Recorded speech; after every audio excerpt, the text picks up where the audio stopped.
এক ছিল ছোট্ট একটি গ্রাম, গ্রামের নাম শিউলিপুর। সেই গ্রামে থাকত একটি মেয়ে, তার নাম ছিল মালা। মালা খুব দয়ালু আর সাহসী ছিল। সে প্রতিদিন গ্রামের পাশের জঙ্গলে ফুল তুলতে যেত। একদিন জঙ্গলের ভেতর সে একটি অদ্ভুত আলো দেখতে পেল। কৌতূহল নিয়ে কাছে যেতেই দেখল একটি ছোট্ট পরী গাছের ডালে বসে কাঁদছে। পরীর ডানা ভেঙে গিয়েছিল। মালা জিজ্ঞেস করল, তুমি কাঁদছো কেন? পরী বলল, আমি চাঁদের দেশের পরী।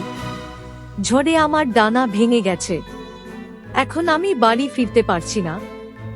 মালার খুব মায়া হলো।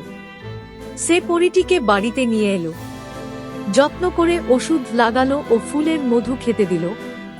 কয়েকদিনের মধ্যে পরীর ডানা আবার ভালো হয়ে গেল। পরী খুব খুশি হয়ে বলল, তুমি খুব ভালো মেয়ে, আমি তোমাকে একটি জাদুর উপহার দেব। পরী তার জাদুর ছড়ি ঘোরাতেই মালার উঠোনে ফুটে উঠল সোনালী ফুলের বাগান। সেই ফুল কখনো শুকাতো না। গ্রামের মানুষ দূর দূর থেকে সেই ফুল দেখতে আসত। কিন্তু মালা কখনো অহংকার করেনি।